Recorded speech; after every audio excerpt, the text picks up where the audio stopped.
Welcome back to episode whatever it is, Sound of the Dragon podcast, back with Rosie and Dani. Hello. We're going to talk about writing processes, AI, how it affects the music industry as a whole. So, what's your writing process? Right, so my writing process, normally what I do is I'll open up a Word document, I'll list it into headings of like musicality, who is the band, the music video, sonically, some like little like Q&A facts sort of thing, and then like a conclusion. Then I'll listen to the track over and over and put bullet points to each section. Then I'll sit there and write it all out. And what about you? What do you usually do? I was expecting you to ask me. I just go by memory and watching my videos, and it's mostly music writing anyway, so I don't really do that. No, I think I'm a bit silly. I just kind of I just write how the music makes me feel, if that makes sense, and that kind of turns into a structure. Okay, yeah. I'm not a... So you can see it in your brain before you put it onto paper, whereas I'm the opposite. I can't see it until it's on paper. Okay, yeah. Yeah, so festivals, it's kind of a bit different. It's kind of like what I did, what I've eaten, and then I talk about the music and there's stage production and stuff. Okay, cool. So how do you go about, for example, you're watching a band live, for example, like you've been wanting to watch your favourite band. How do you go from watching them live to then put it on a review? What's your thing? Like, what notes do you put down? Like, what sort of thing? I don't write notes. You don't write notes? I just kind of I just think about how that event is making me feel in that moment, if that makes sense.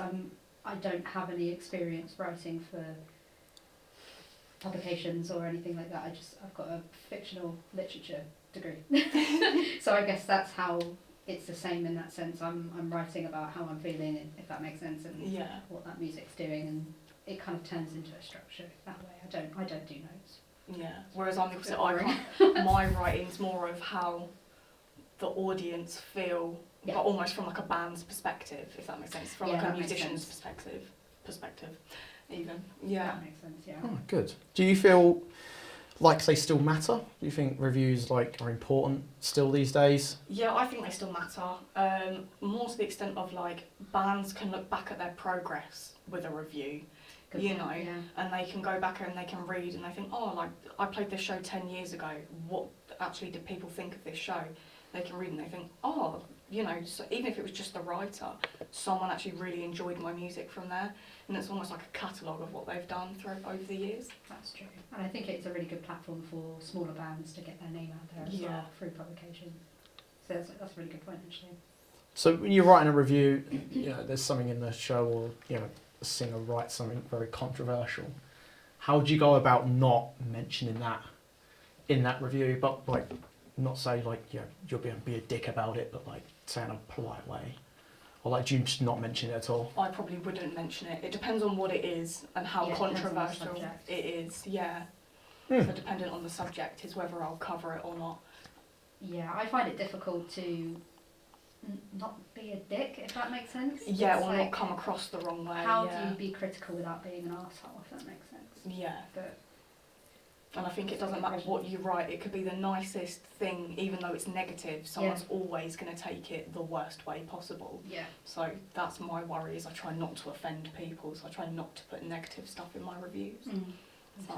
Have any of you interviewed bands that you're writing for or done? Not yet, no. Not yet? Hopefully that is on the cards. How would you approach it when you eventually do it? I'd want to convey their story, really. So what would be your starting point? That you've never met this band before. How would you? I'd do a little introduction of the band, of who they are, where they are at this point. Sort of in the music genre, I guess. What does their music mean? What are they trying to get across? And how they do it as such. And what about you? What would you do? I was going to say the same. I love brand research, if that makes sense. Yeah. It's the same with photography. It's kind of doing your research on that band and then having to be able to curate that vision into your photos. It's the same with writing as well, I think. Yeah, I agree with that. So Do you like research things about bands and then put that into writing? Does that help it in some sort of way? So. Yeah, I'll do my research, but I'll always make sure it's in my own words because I'm not getting done for copyright. So it's like all my research, I'll research on the band, but then in my reviews it's a generalised sort of, my research is generalised as such in the reviews. So yeah, copyright's a bitch. What's the most underrated album you've written about? I haven't done any album Or single? reviews yet. Single reviews, probably The End of You, the Amy Lee, Courtney and Poppy track that's just been released. Yeah. Just because of how influential it is to, I think, women in metal, and then just that collaboration overall, and the track's just great. So yeah, that's probably my favourite all time. What about producer Dani? What albums have you written about? Just quickly looking on the website, I can't remember what I've written about. Give me a minute. Tumbleweed. Do you remember any? What have I done? Why are you looking at me? You might not. You might not. I don't know what I've done. You've Not done too much, mate. Bloodstock and a couple of Albums, gigs and an album. You did Sleep Token as well. Oh yeah, I did the one for Even in Arcadia. Yes. I did that album. Stop looking at me. Sorry. Yes. So used to talking to you. That was awful. I hated Stop that. looking at me. Sorry, Look at them. Yeah, I did that album review when I think that's what I started writing on, was that album, and it was terrible. It was really good. It was really bad. Why? Why in your It's opinion so is it good that really it's so bad. I think it was more that I jumped in too soon. I didn't start with single tracks and I didn't start with live events. I just was like, I love this band, I love their music, and I'm going to write how I feel about this music, if that makes sense. Okay, yeah. And I didn't have those kind of like skills early on to know what I was talking about, if that makes sense. Yeah. So it didn't quite hit home as much as the other stuff that they'd done. Yeah. Okay, that makes sense. So Fair enough. after all the research and things you've done throughout the years, like reviewing, is there any band that stood out for you, like after you've researched their stuff? Like Oh me. both of you, you can chime in. I and would say Baby Metal, just because their They're career good. trajectory, is that how you say it? Mhm. Their career path was really, really interesting, and how young they were going into such a big industry. It's just insane, Yeah, and good how point. big they've got. Yeah, like, I'd love to interview them. They must have some great stories. I went to download at one point and they were on the main stage, and there was like bad weather at that point. Yeah. And midway through their set, they had to stop, and it kind of ruined the experience for me. So I would kind of like to see Baby Metal again, but in an arena, Yeah, because I feel like they didn't really get that much like traction going. Like they were just about to basically get to the good parts of the set, and yeah. Didn't wind feel their happened. full potential potential as such. Yeah, so it was like I What would was like. that last year? Yeah, 2024. Yeah, I felt so bad for them. Download, isn't it? Yeah. Yeah, like the mud and the rain basically just screwed their entire setup. So Right. yeah, It's a and shame. it was just like I think it was like a warning of about 10 minutes. You had to just stand there and wait for the weather to clear off before they go back on. So then by the time they came back on, the set was done. They Yeah. had to clear up and go. Oh. So I think I got about 2-3 songs in before. Yeah, I had to stop. So it was quite bad. Did you think AI benefits you as a writer or artist, or do you think it's a bad thing? I think it's a grey area and probably 50-50. Yeah. As someone that is dyslexic with ADHD, sometimes, after I've wrote my review, I'm thinking, right, it's not quite perfect. So I'll sometimes use AI to make sure my grammar and how my how my review is actually being portrayed and read, and then I'll go back through and edit it again. So I kind of use AI as almost like a dyslexia combat, because it helps you with, making sure everything's set out properly, because I'm dyslexic, I'm definitely not going to do that. It's very good. It's very good with sort of ideas. If for this podcast, it gives you ideas on what to ask, or what you need Yeah. it to give you an idea for. But I wouldn't rely heavily on it. No, Yeah. it's just basically to give you like a forefront on. Okay, maybe I could talk about this, change it a little bit. But yeah, do you use it at all? I use Grammarly when I'm not feeling particularly smart. Yeah, I was going to say, I should probably say I use Grammarly, not like a ChatGPT. Yeah, it's really good though, because sometimes it gives you suggestions on basically like if it reads a sentence and it's like structurally that doesn't make sense, that should go Yeah. here instead of up there. It will swap it, which is really helpful. Yeah. So you kind of like learn in a way about like writing structure. Yeah. So I found it really helpful. I agree with Dani on that one. Okay. Ah, yes, I agree. So, do you have like a piece of music you're both proud of that you've written? Like a review, sorry. All of my reviews. All of your I'm proud reviews. of all of my reviews. But if you had like one to pick, what's your favourite? What one have you done most recently? Again, I'd have to go back to the end of you, just because again, it's so influential to me personally as a female in metal and trying to grow. Yeah, that one just really strikes home. What was that one? End of you. Oh, that End of Amy, Lee and Poppy. Yeah.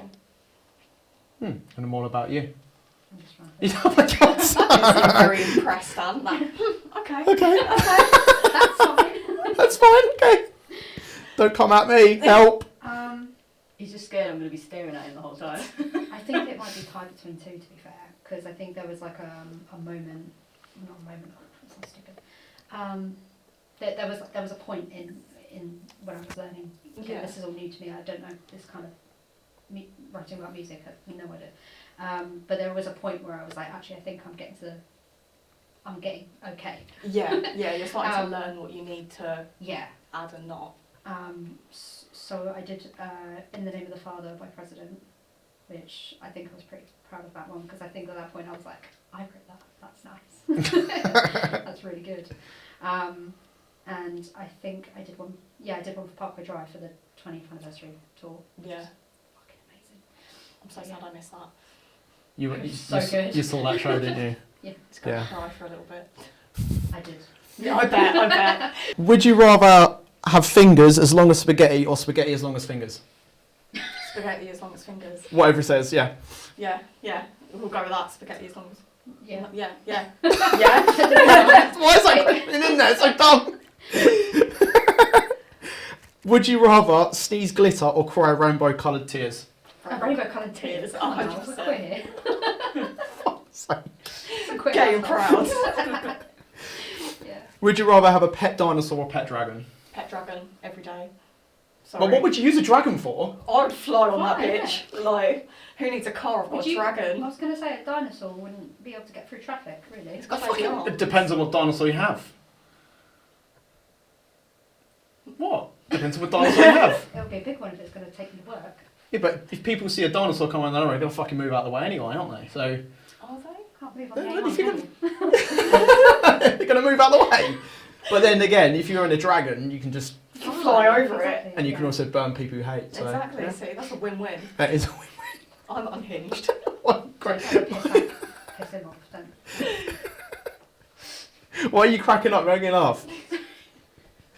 Would you rather have to rap your grocery list out loud or sing your work emails to your boss? Sing my work I emails. do both of those.